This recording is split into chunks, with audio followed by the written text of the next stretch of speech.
هقول لحضرتك على جمله جميله قريتها في كتاب النهارده لويليام جيمس، بيقول ان كل بني ادم مننا عنده حاجه اسمها العصا السحريه في حياته.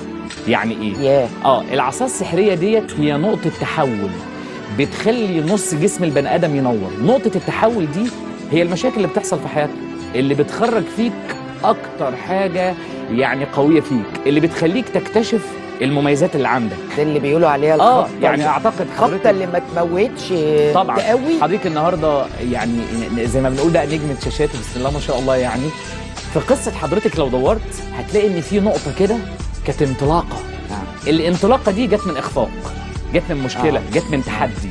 فاحنا محتاجين نقول له لا لا اكيد انت هتطلع وتنزل، بس في غيرك بيجي عند نقطه الفشل دي ويقول انا مش هتحرك، وفي بني ادم بيقول لا لا لا لا دي اشاره، دي علامه، دي علامه، لان انا النهارده لا لازم اتعلم من الدرس ده، ولازم ما اتوجعش الوجع ده، ولازم ما امرش بالظروف دي، ويبص للي حواليه. المجتمع هو اللي شاهد لينا، يعني شاهد ان اخفاق. حتى حرب اكتوبر يعني اللي احنا بنفتخر بيها كلنا كان قبلها نكسه. فيعني خلينا اقول ان البني ادم لازم يكون عنده الافكار اللي يقبل بيها ان الهبوط اللي بيحصل في حياتنا هو هبوط مؤقت. ويمكن ربنا بيدينا فرصه ان احنا نقعد مع نفسنا، نقعد مع نفسنا ونعيد ترتيب حساباتنا عشان نطلع اقوى واقوى يعني.